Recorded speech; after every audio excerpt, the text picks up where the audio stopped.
요절 심화묵상 27번째 시간입니다. 거룩함에 이르라 라는 제목으로 로마서 6장 17절부터 23절까지 말씀을 살펴보고자 합니다. 심화묵상 질문은 모두 9개로 구성되어 있습니다. 본문 말씀과 질문들 읽어보도록 하겠습니다. 본문입니다. 로마서 6장 17절부터 23절. 17절 하나님께 감사하리로다. 너희가 본래 죄의 종이더니 너희에게 전하여 준 바 교훈의 본을 마음으로 순종하여 죄로부터 해방되어 의에게 종이 되었느니라. 19절 너희 육신이 연약함으로 내가 사람의 예대로 말하노니 전에 너희가 너희 지체를 부정과 불법에 내주어 불법에 이른 것 같이 이제는 너희 지체를 의에게 종으로 내주어 거룩함에 이르라. 20절 너희가 죄의 종이 되었을 때에는 의에 대하여 자유로웠느니라. 너희가 그때에 무슨 열매를 얻었느냐? 이제는 너희가 그 일을 부끄러워하나니 이는 그 마지막이 사망임이라. 22절 그러나 이제는 너희가 죄로부터 해방되고 하나님께 종이 되어 거룩함에 이르는 열매를 맺었으니 그 마지막은 영생이라. 죄의 삭은 사망이요 하나님의 은사는 그리스도 예수 우리 주 안에 있는 영생이니라. 아멘. 네, 묵상 질문 읽어보겠습니다. 1번 하나님이 종국적으로 만드시고자 하는 인간상은 무엇인가요? 인간 창조의 최종 목표가 무엇인가 하는 질문이며 새하늘과 새 땅에서 영원히 살게 될 인간상이 무엇인가 하는 질문입니다. 2번 본문은 이러한 인간상을 어떻게 표현하고 있나요? 3번 17, 18절은 칭의에 관한 기술입니다. 칭의를 어떻게 기술하고 있나요? 4번 19절은 성화에 관한 기술입니다. 성화를 어떻게 기술하고 있나요? 5번 너희 지체를 의에게 종으로 내주라고 합니다. 그렇게 하고 싶지만 잘 안 됩니다. 그 이유가 무엇인가요? 6번 23절은 순종이 어떻게 가능한지 그 방법을 기술하고 있습니다. 무엇인가요? 7번 22절은 칭의와 성화를 한 문장에서 기술하고 있습니다. 칭의에 관한 표현은 무엇이고 성화에 관한 표현은 무엇인가요? 8번 창조, 타락, 회복이 맞나요? 창조, 타락, 회복, 거룩이 맞나요? 9번 거룩하게 되지 않은 사람은 새하늘과 새 땅에 들어갈 수 있을까요? 없을까요? 자, 이렇게 해서 모두 9개의 질문으로 이루어져 있습니다. 자, 우리가 지금 최근에는 하나님의 그 작정과 관련해서 객관적 예정, 주관적 예정에 대해서 이제 살펴보고 있습니다. 하나님의 그 객관적 예정이라는 것은 그 일의 진행에 관한 어떤 계획, 그 예정을 말하는 것이고, 주관적 예정이라는 것은 각 사람의 결국에 관한 예정이다. 이렇게 우리가 정의를 내려봤습니다. 자, 오늘 이 시간에 거룩함에 이르라 라는 이 제목 하에 로마서 6장 17절부터 23절까지 이렇게 이제 살펴보는데요. 자, 오늘 여기에 이제 쓰여져 있는 그 본문 말씀은 하나님의 그 객관적 예정에 해당되는 이제 그런 본문 내용이 되겠습니다. 하나님의 그 객관적인 예정의 최종 목표가 무엇인가 하는 점, 그리고 그 과정 중에 일부를 이제 살펴보는 그런 그 본문 내용이 되겠습니다. 자, 1번부터 문제를 풀어가면서 심화 묵상 진행해 보도록 하겠습니다. 1번입니다. 자, 하나님이 종국적으로 만드시고자 하는 인간상은 무엇인가요? 인간 창조의 최종 목표가 무엇인가 하는 질문이며 새하늘과 새 땅에서 영원히 살게 될 인간상이 무엇인가 하는 질문입니다. 이렇게 되어 있습니다. 자, 이 질문에 대해서는 지금 이제 최근에 우리가 여러 번 살펴본 바 있습니다. 정리하는 의미에서 1번 질문으로 만들었는데요. 하나님이 종국적으로 만드시고자 하는 인간상이 무엇인가 하는 그런 질문입니다. 자, 우리 성도님들, 자, 이 질문에 어떻게 대답하시겠습니까? 불신자들이나 초신자들이 성경에서 하나님은 정말 어떤 인간을 원하시는 것입니까? 하나님이 정말 그 궁극적으로 원하시는 인간상은 무엇입니까? 자, 천국에는 어떤 사람들이 거하게 되는 것인가요? 새하늘과 새 땅에는 어떤 사람들이 들어가게 되는 것입니까? 하는 이런 질문들을 했을 때, 자, 어떻게 우리는 답을 할 것인가 하는 그런 이제 질문이지요. 예수 믿으면 예수 믿는 사람은 다 들어갈 수 있습니다. 이렇게만 이제 답해도 틀린 답은 아니지만 그 질문에 대한 만족할 만한 그런 답은 아닌 것 같습니다. 자, 우리는 보다 더 명확하고 누구나 납득할 수 있는 그런 답을 가지고 있어야 됩니다. 자, 과연 1번 하나님이 종국적으로 만드시고자 하는 인간상 무엇인가에 대해서 우리는 어떻게 대답하면 되나요? 이미 우리 살펴보았습니다. 정답은 자유의지에 기하여 자발적으로 하나님의 말씀에 순종하는 사람입니다. 자, 하나님이 궁극적으로 만들고자 하는 그 인간의 모습, 하나님이 원하시는 인간상, 새하늘과 새 땅에서 하나님과 같이 살 인간상은 어떤 사람이냐? 자유의지를 가지고 있으면서 그 자유의지에 기하여 자발적으로 하나님의 말씀에 순종하는 사람이다라는 것입니다. 자, 하나님이 바로 그런 사람을 만들기 위해서 창조, 타락, 구속의 역사를 지금 계속 이렇게 진행해 가고 있다라는 것 이미 우리가 살펴보았습니다. 자, 2번 문제 넘어가겠습니다. 자, 본문은 이러한 인간상을 어떻게 표현하고 있나요? 자, 이러한 인간상, 하나님이 궁극적으로, 종국적으로 만드시고자 하는 그 인간상을 자, 로마서 6장 17절부터 23절까지의 말씀에서는 어떻게 표현하고 있는가 하는 그런 질문이 되겠습니다. 자유의지에 기하여, 자유의지를 가지고 있으면서 그 자유의지에 기하여 자발적으로 하나님의 말씀에 순종하는 사람인데요. 자, 본문에서는 어떻게 표현하고 있는가 하는 것입니다. 자, 본문에서는 자, 의의 종, 죄의 종에서 의의 종으로 바뀌었다. 이런 표현들이 있는데요. 자, 19절, 19절, 그 마지막 부분입니다.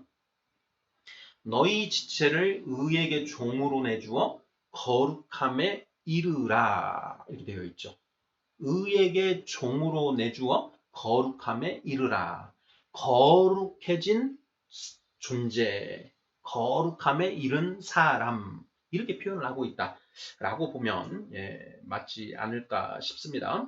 자, 본문 17절부터 23절까지 표현되어 있는 그 표현을 보면 22절에 거룩함에 이르는 열매를 맺었으니 그 마지막은 영생이라 이렇게 되어 있는데요. 바로 이 영생을 얻은 사람은 새하늘과 새 땅에서 영원히 하나님과 같이 거하게 된다라고 했지요. 자, 어떤 사람이 그렇게 되느냐? 거룩함에 이른 사람이다. 그래서 19절에 거룩함에 이르라, 22절에 거룩함에 이르는 열매를 맺었으니 바로 이 거룩함에 이른 거룩하게 된 사람 이렇게 본문에서는 표현하고 있다. 이런 맥락으로 답을 하면 맞지 않을까 싶습니다. 3번 질문입니다. 17, 18절은 칭의에 관한 기술입니다. 칭의를 어떻게 기술하고 있나요? 자, 우리가 구원의 서정, 구원의 그 과정, 구원의 프로세스 이런 표현들을 이제 사용하는데요.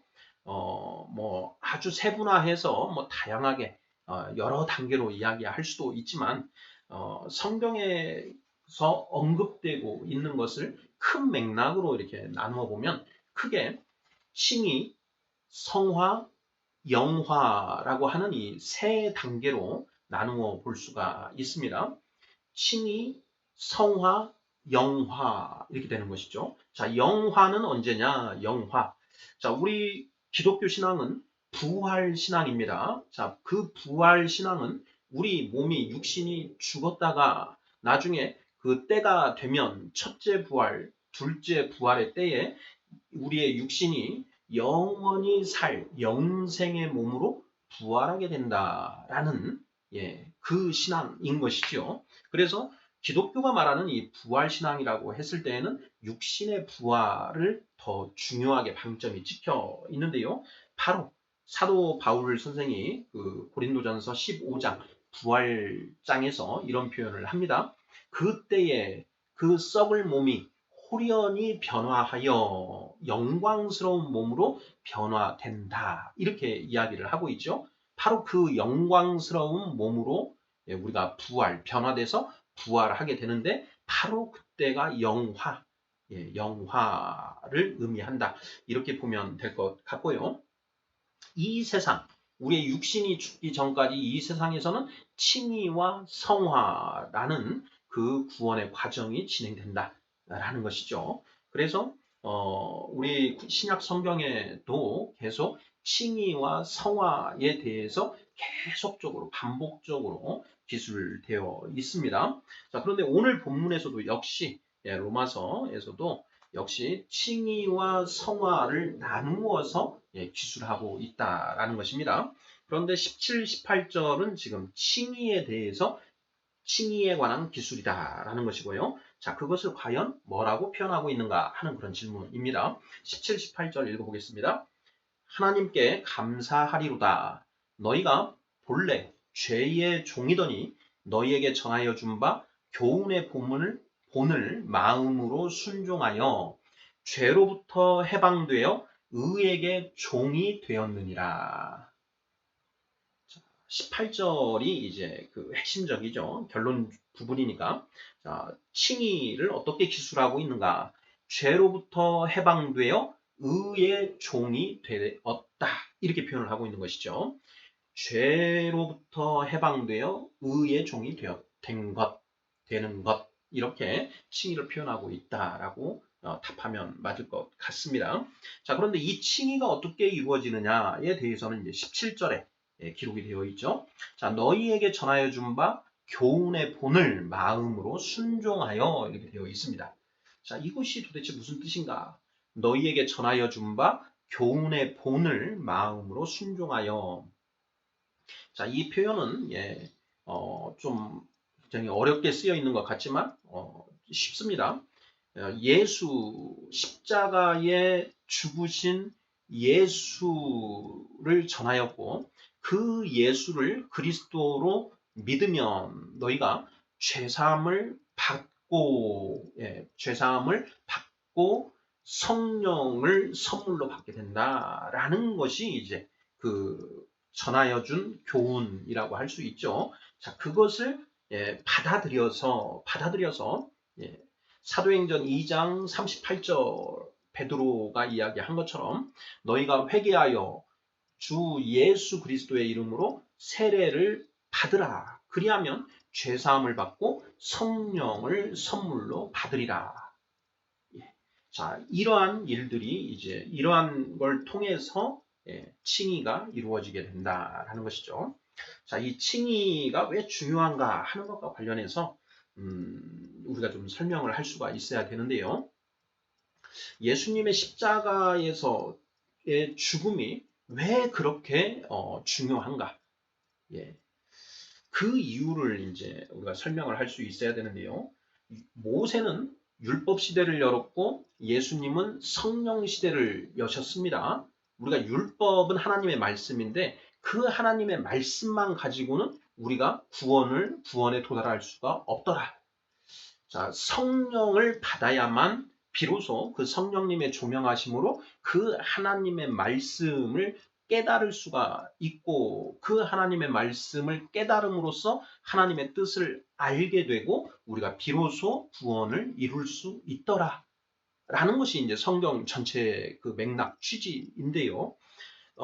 여기에서 중요한 것이 그 성령을 받아야만 비로소 우리가 하나님의 말씀의 영적인 의미를 온전히 알 수 있게 된다라는 것이죠. 예수님이 십자가에서 죽으신 이유는 바로 그 우리로 하여금 예수 그리스도를 믿는 자들로 하여금 성령 받을 수 있는 그 길을 열어주신 것이다 라는 것입니다. 자, 그런데 성령 받기 위해서는 왜 예수님이 십자가에서 죽으셔야만 하는 것입니까? 라는 질문이 이제 여기서 가해지는 것이죠. 자, 그 답은 무엇인가요? 자, 하나님의 영, 거룩한 하나님의 영, 성령은 죄인의 몸에 들어올 수 있을까요? 없을까요? 예, 없지요. 예. 거룩한 하나님의 영은 죄인의 몸에는 들어올 수 없습니다. 자, 그러면 우리 안에 우리가 죄가 있는 죄인의 상태, 죄가 있는 그 상태에서는 그 성령이 우리 안에 들어올 수가 없다라는 것이죠. 그러면 우리가 죄가 없는 그 상태가 되어야 되는데 우리가 우리 힘으로 그 죄 없는 상태가 될 수 있는가? 없다라는 것입니다. 그래서 예수님이 이 땅에 오셔서 우리 죄를 대신 지고 세상 죄를 대신 지고 십자가에서 죽으셨고 그 예수님이 그리스도이심을 우리가 믿고 예수님의 이름으로 세례를 받으면 그 예수 보혈의 피의 능력으로 우리 죄가 씻어진다라는 것이죠. 그래서 우리가 그 순간적으로 그 순간에 그 세례를 받음으로써 우리가 깨끗해지게 된다라는 것이죠. 죄 사함을 받아서 깨끗해지고 비로소 의롭다함을 받을 수 있다라는 것이죠. 깨끗해졌다라는 것입니다. 그래서 우리는 의인이 되었고 우리가 의인이 되었기 때문에 그 성령, 하나님의 거룩한 영인 성령이 우리 안에 들어올 수 있게 된다라는 것입니다. 바로 그 성령이 우리 안에 내재하실 수 있게끔 임재하실 수 있게끔 하시기 위해서 예수님이 십자가에서 죽으셨다라는 것이죠. 어려운 내용이 아닙니다. 이것을 좀 우리가 정확하게 염두에 두고 누구한테든 설명을 할 수 있어야 할 것 같습니다. 자, 3번 질문. 17, 18절은 칭의에 관한 기술입니다. 칭의를 어떻게 기술하고 있나요? 죄로부터 해방되어 의의 종이 되었다. 이렇게 설명하는 것이죠. 바로 그 의의 종이 되었다는 게 무엇이냐? 성령이 우리 안에 들어오셨고 그 성령님이 이제부터는 우리를 인도하시기 시작하기 때문에 우리가 비로소 의의 종으로 나아갈 수 있는 그 길이 열렸다. 이렇게 보면 되는 것이죠. 4번 문제 보겠습니다. 자, 19절은 성화에 관한 기술입니다. 성화를 어떻게 기술하고 있나요? 19절 읽어보겠습니다.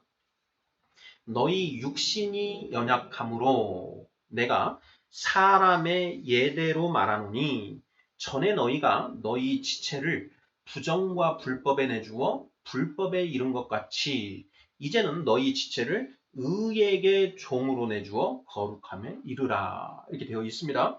자, 너희 안에 이제 성령이 임하셨으니 자, 너희가 그 성령과 말씀의 인도하심에 온전히 순종하여 거룩함에 이르라. 이렇게 지금 말씀하고 있는 것이죠.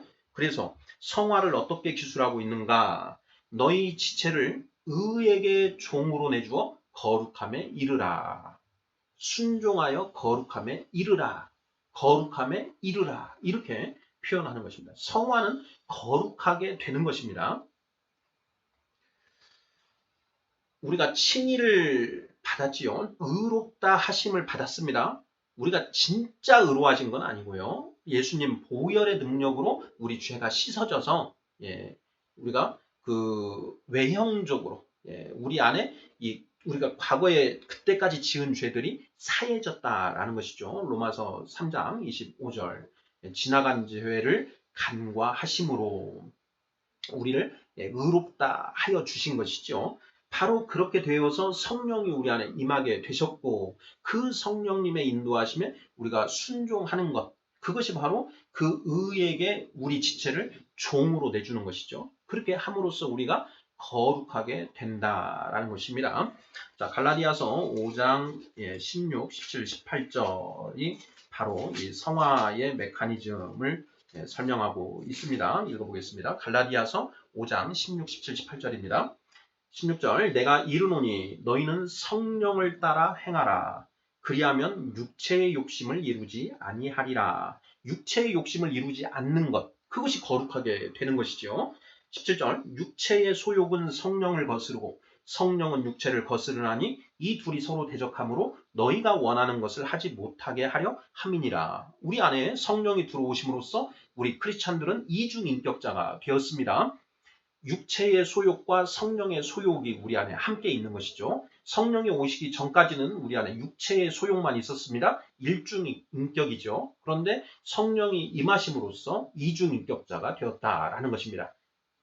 자, 우리가 이 육체의 소욕을 따라가면 죄로 가게 되는 것이고 성령의 원하시는 바, 소욕을 쫓아가면은 의로 향해서 나아가는 것이죠. 우리가 어린아이 단계에 있을 때에는 어쩔 때는 이 성령을 쫓아가는데 어쩔 때는 이 육체의 소욕을 쫓아가기도 하는 것이죠. 그래서 어쩔 때 보면 되게 거룩한데 어쩔 때 보면 세상 사람들하고 똑같은 그런 모습이 이렇게 드러나게 된다는 것입니다. 이런 차원에서 크리스찬은 이중인격자다. 이렇게 이제 뭐 그냥 비유적으로 이야기를 하는 것입니다. 18절입니다. 너희가 만일 성령의 인도하시는 바가 되면 율법 아래에 있지 아니하리라. 율법 아래에 있지 않다. 율법을 통해서는 구원받을 자가 없다라는 것인데요. 율법을 통해서 우리가 죄인임을 확인할 뿐이다라고 이제 사도 바울 선생님 말씀하시는데요. 자, 바로 그것처럼 너희가 만일 성령의 인도하시는 바가 되면 성령의 인도하심에 순종하게 되면 율법 아래에 있지 않다. 율법 아래에 있지 않다는 것은 죄 아래에 있지 않다. 곧 의에 거하게 된다라는 것이죠. 의에 거하는 것이 거룩함이다라는 것이죠. 그래서 로마서 너희 지체를 의에게 종으로 내주어 거룩함에 이르라. 우리가 장성한 자가 되면은요, 자, 육체의 소욕과 이 성령의 소욕이 우리 안에서 마구 싸우게 되는데, 자, 처음에 우리 육체 안에 육체의 소욕만 100% 있었지요. 그런데 그런 우리 안에 예수 그리스도를 믿고 세례를 받음으로써 죄사함을 받고 성령이 임하시게 됩니다. 자, 성령이 임하시면서 이 힘의 이 상태가 성령이 1, 그리고 육체의 소욕이 99 이렇게 되는 것이죠. 그러면서 점점 이제 이 성령의 지배력이 커지게 된다라는 것입니다. 성령의 지배력이 10이 되면 90, 육체의 소욕은 90, 20, 80, 30, 70 해서 50대 50까지도 가겠지요. 자, 50대 50까지는 아직까지 이 힘의 균형 때문에 뭐 죄를 지을 때도 있고 죄를 짓지 않을 때도 있는 것이죠. 그런데 그 균형이 이제 지배력이 딱 분기점을 넘어서서 성령의 지배력이 51이 되면 육체의 소욕의 지배력은 49가 된다는 것입니다. 자, 그러면 우리 안에 육체의 소욕과 성령의 소욕 사이에 갈등은 어마어마하게 치열하지만 결국은 그 성령의 그 지배력이 일만큼 크기 때문에 결론은 죄로 넘어가지 않는다라는 것이죠. 이때부터가 우리 성경이 말하는 그 장성한 자의 반열에 들어가는 것이 아닐까 하고 저는 이제 묵상을 하고 있습니다. 자, 51대 49에서 자, 이 성령의 지배력이 더 커집니다. 60이 되고 70이 되고 80이 되고 90이 되고 육신을 입고 있는 한 최대 맥시멈 99까지 간다는 것이죠. 그리고 그때 육체의 소욕은 1 이렇게 남아있죠. 그러니까 성령의 지배력이 51일 때와 성령의 지배력이 80일 때는 굉장히 차이가 많지요. 갈등의 정도가 훨씬 더 적어지는 것입니다. 그렇게 점점 더 높은 경지에 올라가게 되는 것이다 라는 것. 이것은 칼뱅 선생님도 그렇고 웨슬리 선생님도 그렇고 성령의 이 지배력으로 이해하는 것은 두 분 다 똑같이 이해를 하고 있습니다. 그래서 이 갈라디아서 5장 17절 육체의 소욕과 성령이 서로 대적한다. 그러면서 육체의 소욕은 성령을 거스르고 성령은 육체의 소욕을 거스른다라는 것이 이 갈등 관계를 이야기한다라는 것입니다. 그래서 그 하반절에 보면 너희가 원하는 것을 하지 못하게 한다. 내가 원하는 것이 육체의 소욕을 쫓아가는 것이다. 그러면 성령님이 야, 너 그러면 안 돼. 하면서 태클을 거신다라는 것이고요. 우리가 내가 성령을 쫓아가고자 하는데 육체의 소욕이 그러지 마. 이게 더 재밌잖아. 하고 또 태클을 건다라는 것입니다. 바로 그런 의미로 이 17절 갈라디아서 5장 17절을 이해하면 되겠고요. 18절 말씀에서 너희가 만일 성령의 인도하시는 바가 되면 더 이상 율법 아래, 죄 아래 있지 않게 된다. 갈등은 어마어마하게 많지요. 칼뱅 선생도 분명히 그렇게 이야기를 하고 있습니다. 우리가 우리 안에 죄가 없을 수는 없다. 하지만 그 죄의 지배로부터 벗어날 수는 있다라는 것을 분명하게 기독교 강요에서 칼뱅 선생님도 이야기하고 있다라는 걸 명심해야 되겠습니다. 인간의 힘으로는 할 수가 없습니다. 우리가 인간의 힘으로는 거룩하게 절대 될 수가 없지요. 그래서 하나님이 우리에게 말씀과 성령을 주신 것이죠. 말씀과 성령의 인도하심에 우리가 순종하면 거룩하게 될 수 있다, 없다. 있다라는 것입니다. 말씀과 성령의 순종함에도 불구하고 거룩하게 될 수 없다라고 한다면 하나님이 능력이 없으신 것이죠. 하나님의 말씀과 하나님의 그 영의 능력이 부족하다. 라고 이야기를 하는 게 되는 것입니다. 그래서 이 부분을 우리가 명심해야 되겠습니다. 5번 문제 보겠습니다.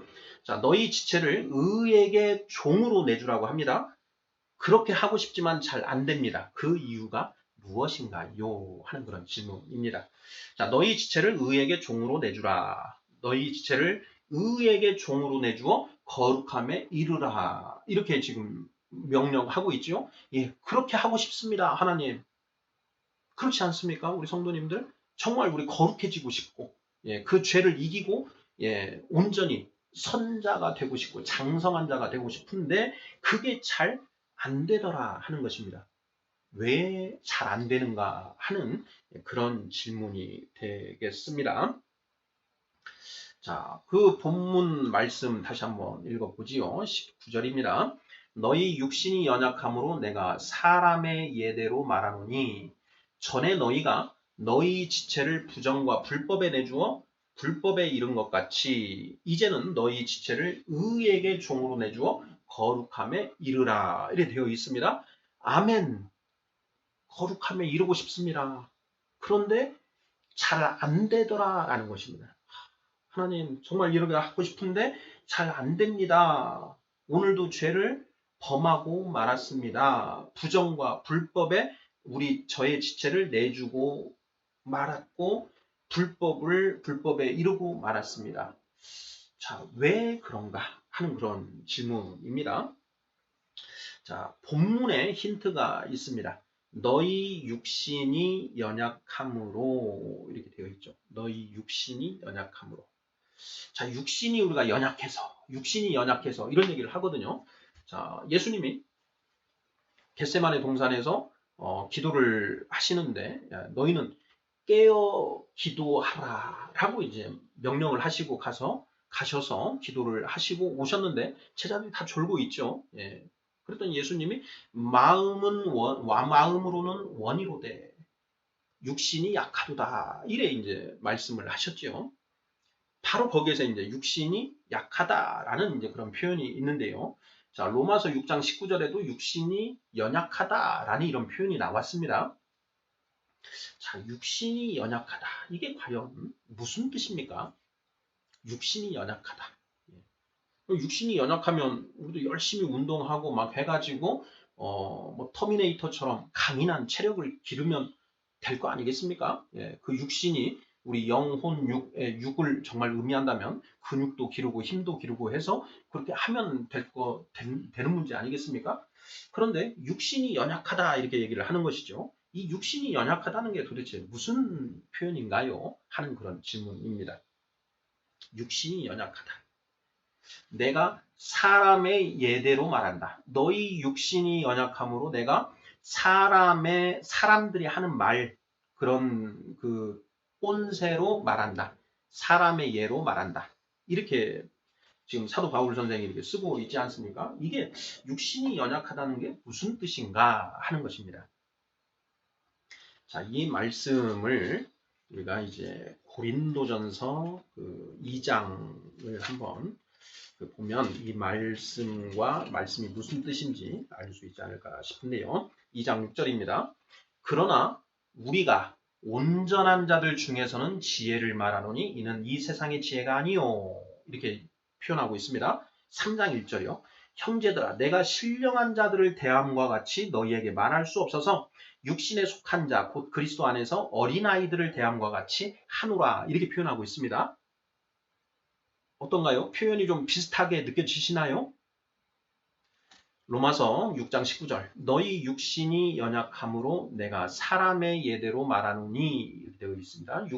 너희 육신이 연약함으로 내가 사람의 예대로 말한다. 고린도전서 2장 6절 우리가 온전한 자들 중에서는 지혜를 말하노니 온전한 자들은 장성한 자들이라고 각주가 되어 있습니다. 3장 1절 형제들아 내가 신령한 자들을 대함과 같이 너희에게 말할 수 없어서 이래 말씀을 하시죠. 예수님도 이와 비슷한 표현을 하십니다. 요한복음인데요. 자, 요한복음 16장 내가 너희가 지금은 알아듣지 못함으로 내가 모든 걸 다 말할 수 없으나 이런 비슷한 표현이 있는데요. 예. 너희가 약함으로 지금은 다 이해할 수 없어서 내가 다 말하지 못하지만 나중에는 너희가 다 이해할 것이다. 지금 잘 안 보이네요. 그 표현이 있는데요. 그 표현하고 같은 표현 비슷한 맥락이 아닌가 하는 그런 말씀을 드리고 싶은 것입니다. 너희 육신이 연약함으로 내가 사람의 예대로 말한다. 육신이 연약하다라는 표현이 과연 무엇인가? 내가 신령한 자들을 대함과 같이 너희에게 말할 수 없어서 이 표현하고 같은 표현이 아닌가 저는 이제 묵상이 됩니다. 자, 신령한 자들은 어떤 자들인가? 성령님이 임하셔서 그 성령님의 이 역사하심으로 지정의가 온전해진 사람들이 이제 그 신령한 자, 장성한 자인 것이죠.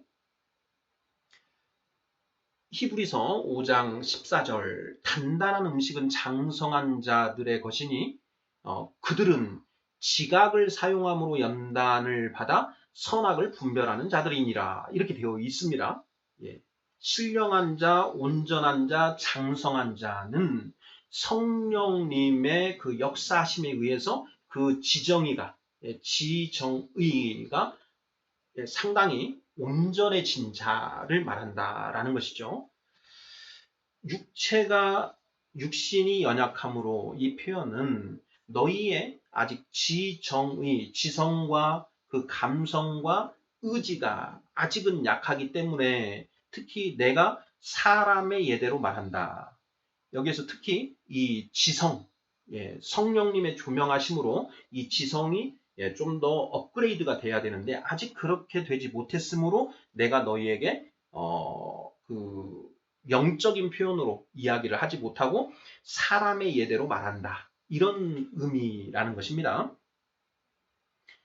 고린도전서 2장 6절 우리가 온전한 자들 중에서는 지혜를 말하노니 3장 1절 내가 신령한 자들을 대함과 같이 너희에게 말할 수 없어서 너희의 지정의가 이렇게 해서 장성한 자가 되었으면 내가 조금 더 다르게 표현할 수 있는데 너희가 아직 알아듣지를 못하기 때문에 내가 이렇게 표현을 한다.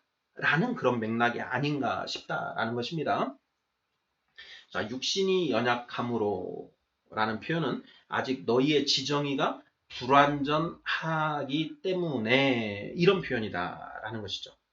자, 그럼, 우리의 지정의가 온전히 하나님의 말씀을 쫓아가고 있다라고 한다면, 쫓아가고 있다면, 우리가 우리 지체를 의에게 종으로 내주어 거룩함에 이를 수 있는데, 우리의 이 지정의가 아직 완전해지지 못하고 불완전한 상태에 있어서 하나님의 말씀도 이게 왜 그런 것인지를 완전히 깨닫지 못하고 있고, 그러다 보니 우리의 이 정서적인 측면도 아직 완전히 충만해지지 못한 것이고, 그리고 의지적인 측면에서도 성령님의 오심으로 우리 안에 이제 자유의지가 비로소 노예 의지가 자유의지로 바뀌긴 했는데 아직 그 의지력이 약하다라는 것이죠. 그래서 육신이 연약하다 이렇게 표현을 하고 있고, 그 육신의 연약함으로 인해서 우리 지체를 의에게 완전히 종으로 내어주지 못하고 있는 것이다. 예, 이렇게 답을 하면 맞지 않은가 싶습니다. 다음 문제 6번 문제 보겠습니다. 자, 23절은 순종이 어떻게 가능한지 그 방법을 기술하고 있습니다. 무엇인가요? 자, 23절 읽어보겠습니다. 죄의 삭슨 사망이요 하나님의 은사는 그리스도 예수 우리 주 안에 있는 영생이니라 이렇게 되어 있습니다. 이 말씀이 무슨 뜻인지 정말 이렇게 오랜 시간 묵상을 좀 해봤었는데요.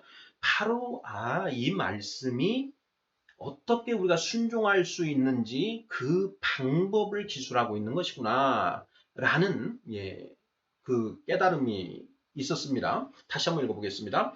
죄의 삭슨 사망이요 하나님의 은사는 그리스도 예수 우리 주 안에 있는 영생이니라. 여기에 은사는 주를 보면 이제 선물이라고 이렇게 이제 바꿔 쓸 수 있는 것으로 선물이라는 의미다 이렇게 되어 있습니다. 자, 하나님의 선물은 그리스도 예수 우리 주 안에 있는 영생이다. 그리스도 예수 우리 주님 안에 있는 영생이 하나님의 선물인 것이다. 이건 뭐 완전 진리죠. 완전한 진리입니다. 자, 그런데 이것만 이렇게 놓고 보면 이게 무슨 왜 이렇게 맞는 말이긴 한데 그것이 우리에게 확 와닿지가 않습니다. 자, 성경을 우리가 읽을 때 예수, 그리스도, 주라는 표현이 나오면 하나님의 말씀으로 바꿔서 읽어보면 뜻이 더 명확해지는 경우가 아주 많다라고 했습니다. 한번 바꿔서 읽어보겠습니다. 죄의 삭슨 사망이요 하나님의 은사 선물은 하나님의 말씀 안에 있는 영생이니라. 그리스도 예수 우리 주 안에 있는 영생이니라. 하나님의 말씀 안에 있는 영생이니라. 이렇게 읽게 되면은요. 자, 순종이 그 하나님의 말씀 안에 있는 그 영생을 우리가 취하게 되면 순종하게 된다라는 이제 이런 표현이 된다라는 것입니다. 자, 순종의 메커니즘이라는 표현이 있습니다. 자, 어떻게 순종이 가능한가? 순종은 순순히 따른다라는 표현이죠. 순순히 따른다. 무엇에 따르는가? 하나님의 말씀과 성령님의 인도하심에 우리가 순순히 따른다라는 것이죠. 따르고 싶습니다. 순순히 따르고 싶은데 안 되죠. 안 되는 겁니다. 지금 안 되는 거죠. 따르고 싶은데 안 되더라. 왜 그런가? 그러면 어떻게 하면 그렇게 순종할 수 있는가? 이것도 우리가 알아야만 그 순종에 더 나아갈 수 있다라는 것이죠. 그것을 모르고 있으면 정말 하고 싶은데 안 되더라. 그래도 우리가 믿음으로 기도하고 구하면 언젠가는 되겠지. 그게 바로 허공을 치듯 하는 것이죠. 우리의 싸움은 허공을 치고 그 목적 없이 다름박질을 하는 그런 싸움이 돼버리고 만다라는 것입니다. 분명히 성경에 그 답이 있는 것이죠. 어떻게 우리가 순종이 가능한가? 성령으로 거듭난 우리 성도들이 어떻게 하나님의 말씀과 성령님의 인도하심에 순종하게 되는 것인가? 순종의 메커니즘, 순종의 기제, 무엇인가 하는 것이라는 것이죠. 자, 어떻게 순종하게 되는 것인가? 순종. 자, 순종은 순순히 따르는 것입니다. 자, 순종의 반대말에는 두 가지가 있습니다. 따르다라는 곳에 방점을 찍어서 반대말을 하면 순종의 반대말은 불순종이 됩니다. 그리고 자, 순종에서 순순히라는 부분에 방점을 두고 반대말을 찾으면 순순히 따르는 게 아니고 억지로 따른다 해서 억종이 됩니다. 억종.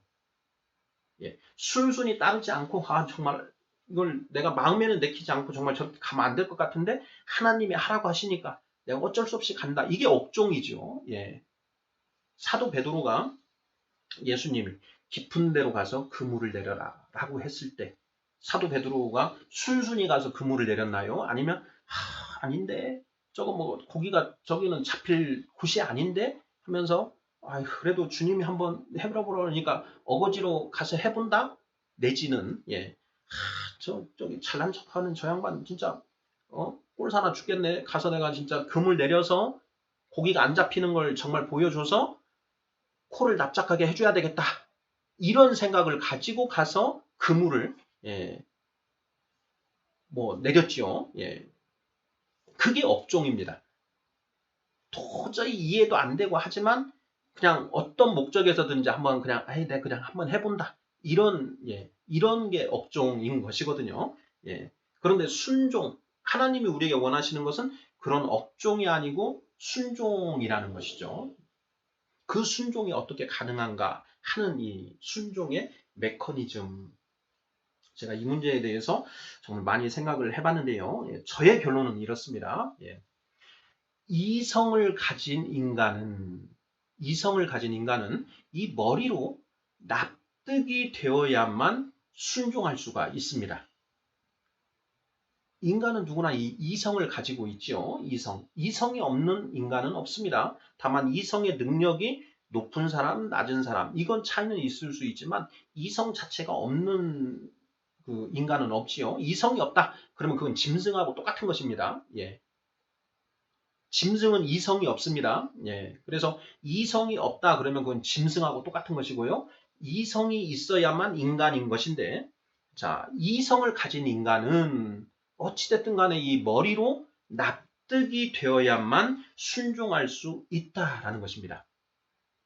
자, 납득이 되지 않으면요, 칼을 들이대면서 너 이거 안 하면 죽여. 너 안 하면 죽여. 자, 이렇게 하는데 억지로는 할 수 있어도 순순히는 못한다라는 것이죠. 죽인다고 하니까 어쩔 수 없이 내가 하는 것이죠. 그건 업종입니다. 순종이 아니지요.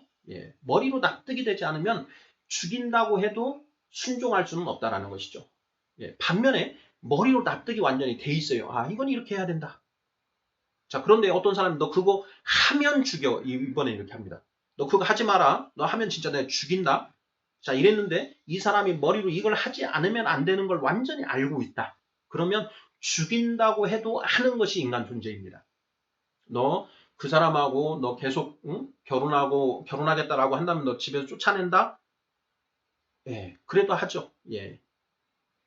이게 인간 존재입니다. 머리로 이성을 가진 인간은 머리로 납득이 되어야 순종할 수 있습니다. 자, 납득이 되지 않으면 죽인다고 해도 순종할 수 없는 것이고요. 납득이 되어버리면 죽인다고 해도 안 할 수가 없다. 이것이 바로 인간의 그 이성을 가진 인간의 특성입니다. 결국 우리가 하나님의 말씀에 또는 성령님의 인도하심에 순종하지 못하는 것은 무엇이냐? 순순히 따르지 못하는 것은 무엇이냐? 저렇게 해서 될까? 저건 아닌데 머리로 납득이 되지 않았기 때문에 안 된다라는 것이죠. 자, 머리로 납득이 되지 않습니다. 하나님의 길은 우리의 길과 다르고 하나님의 뜻은 우리의 뜻보다 훨씬 더 높죠. 그래서 그 하나님의 그 말씀, 하나님의 인도하심이 납득이 되지 않는다라는 것입니다. 그래서 순종이 안 된다라는 것이죠. 자, 그래서 하나님이 우리에게 무엇을 주셨습니까? 성령을 주셨지요. 예수님이 그 성령 시대를 열기 위해서 이 땅에 육신을 입고 오셔서 십자가에서 기어코 죽으신 이유가 무엇이냐? 우리에게 그 성령 받을 수 있는 길을 열어주시기 위해서였지 않습니까? 자, 그 성령이 우리 안에 들어옴으로써 비로소 우리가 그 하나님의 말씀이 이해가 되기 시작한다라는 것입니다. 고린도전서 2장입니다. 고린도전서 2장 굉장히 중요합니다. 자, 고린도전서 2장 10절부터 읽어보겠습니다. 오직 하나님이 성령으로 이것을 우리에게 보이셨으니 9절부터 읽어보겠습니다. 기록된 바 하나님이 자기를 사랑하는 자들을 위하여 예비하신 모든 것은 눈으로 보지 못하고 귀로 듣지 못하고 사람의 마음으로 생각하지도 못하였다 함과 같으니라. 10절 오직 하나님이 성령으로 이것을 우리에게 보이셨으니 성령은 모든 것 곧 하나님의 깊은 것까지도 통달하시느니라.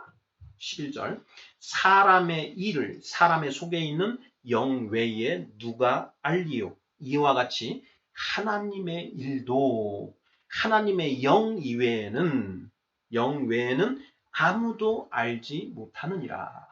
그래서 12절 우리가 세상의 영을 받지 아니하고 오직 하나님으로부터 온 영을 받았나니 이는 우리로 하여금 하나님께서 우리에게 은혜로 주신 것들을 알게 하려 하심이라. 아멘. 하나님이 우리에게 은혜로 주신 것들이 무엇입니까? 말씀이지요. 예. 바로 이 성경 66권에 기록된 이 계시된 말씀, 이 말씀을 알게 하려 하심이라. 여기 알다라는 것은 헬라어로 야다. 부부가 서로의 그 부부관계를 통해서 서로를 속속들이 알고 있는 것, 이걸 야다라고 이렇게 표현한다라는 것입니다. 그러니까 완전히 하나님의 말씀이 어떤 것인지 무슨 뜻인지를 우리가 훤히 알게 하시려고 우리에게 성령을 주셨다라는 것이죠. 성령이 오면 너희가 비로소 내 말을 깨달을 수 있으리라. 예수님이 요한복음에서 13, 14, 15, 16장에서 계속 그 말씀을 하시는 것이죠. 내가 떠나가는 것이 너희에게 유익이라. 내가 떠나가지 아니하면 보혜사가 너희에게로 오시지 아니할 것이요. 내가 떠나가면 아버지께 너희에게 성령을 주시라고 내가 강구하여 성령이 너희에게 이 말이라. 그가 오시면 내가 너희에게 했던 말들이 모두 다 생각나고 떠오를 것이다. 그가 내 것을 가지고 너희에게 가르치시겠습니다. 이 표현들이 다 그 성령님이 하시는 그 본질적인 그 역사를 선포하고 있는 것이죠. 순종이 어떻게 가능한지 그 방법을 기술하고 있습니다. 무엇인가요? 성령님의 조명하심으로 하나님의 말씀이 깨달아지면 우리의 지성이 완전해지고요. 그 지성이 완전해지면 우리의 정서적인 측면도 완전해집니다. 그리고 의지적인 측면, 지정의 중에 의지적인 측면도 우리가 억지로 하려는 것이 아니라 그렇게 하지 않으면 안 된다는 걸 알아버렸기 때문에 하지 않으면 안 된다라는 것이죠. 지정의가 온전해진다라는 것입니다. 그게 장성한 자의 지정의는 우리 어린아이의 지정의와 다르다라는 것이죠. 바로 그것이 순종의 메커니즘이다. 머리로 지정의에서 가장 먼저 가는 게 이 지입니다. 지정의, 지성이 가장 앞서가고요. 그 지성의 충족을 받음으로써 하나님의 말씀이 깨달아질 때 주님이 그 성경을 풀어주실 때 우리 마음이 뜨겁지 아니하더냐? 부활하신 주님이 엠바오로 가는 두 제자와 동행하시면서 성경을 풀어주시죠. 그러다가 여관에 들려서 저녁을 먹으려고 하는데 주님이 호련히 사라졌습니다. 그때 두 제자가 이야기를 하죠. 주님이 길에서 성경 말씀 풀어주실 때 마음이 뜨겁지 아니하더냐? 이게 바로 그 말씀을 깨달을 때 오는 희열인 것이죠. 진리를 우리가 알았을 때 그 오는 큰 기쁨, 성령의 열매로서의 그 기쁨, 희락을 말하는 것이죠. 성령의 열매는 사랑과 희락과 화평과에서 희락, 그 기쁨, 희열. 바로 그것 때문에 순종이 가능해진다. 말씀이 깨달아져 버리면요. 그렇게 살지 말라고 해도 사는 겁니다. 죽인다고 해도 예수 그리스도를 외치면서 순교할 수 있게 된다라는 것이죠. 7번 문제 보겠습니다. 자, 22절은 칭의와 성화를 한 문장에서 기술하고 있습니다. 칭의에 관한 표현은 무엇이고 성화에 관한 표현은 무엇인가요? 22절 읽어보도록 하겠습니다. 로마서 6장 22절. 그러나 이제는 너희가 죄로부터 해방되고 하나님께 종이 되어 거룩함에 이르는 열매를 맺었으니 그 마지막은 영생이라 되어 있습니다. 자, 여기에서 먼저 이 문장에 칭의와 성화가 모두 표현되어 있다. 칭의에 해당되는 부분 우리가 이미 17, 18절에서 살펴봤습니다. 죄로부터 해방되어 하나님께 종이 되었다. 의의 종이 되었다. 자, 의의 종이 되었다라고 했는데 그 의가 무엇이냐? 곧 하나님이다라는 것을 이 본문에서 지금 설명을 해주고 있습니다. 의의 종, 하나님의 종이 되었다. 자, 여기까지가 칭의죠. 죄로부터 해방되어 의의 종이 된 것, 이게 칭의.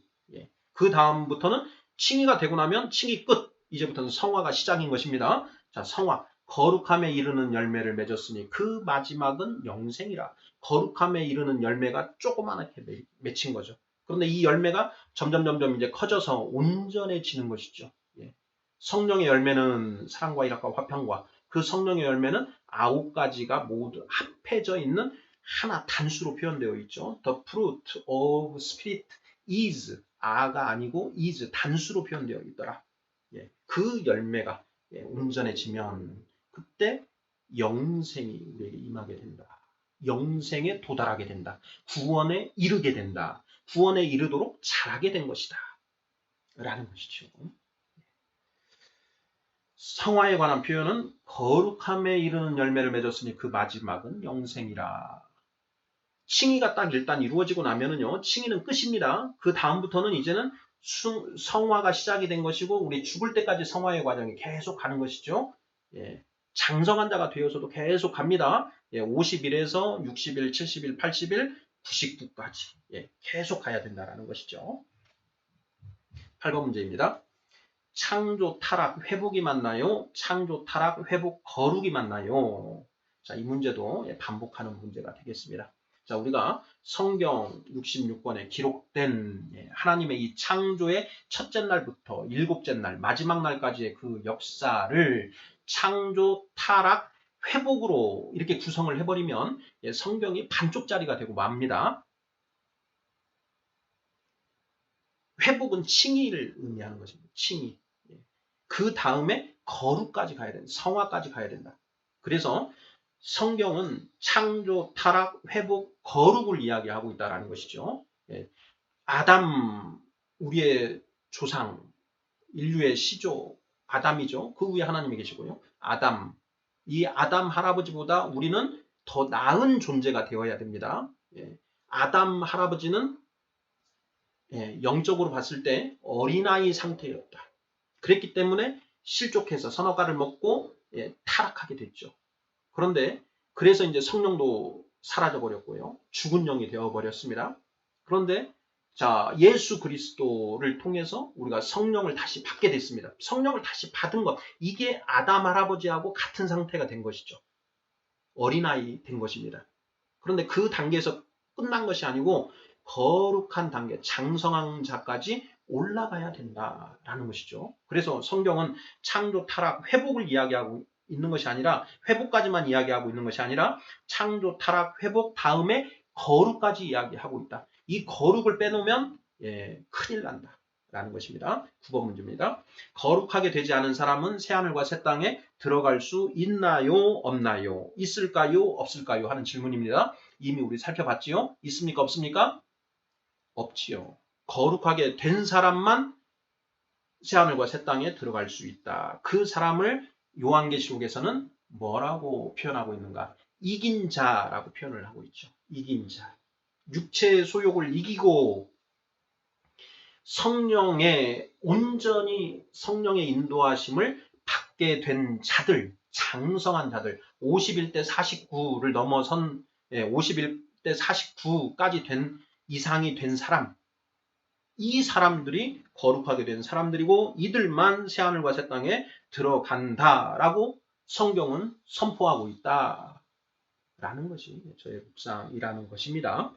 자, 요절 심화 묵상 27번째 시간 로마서 6장 17절로 23절 말씀 거룩함에 이르라 라는 제목으로 살펴보았습니다.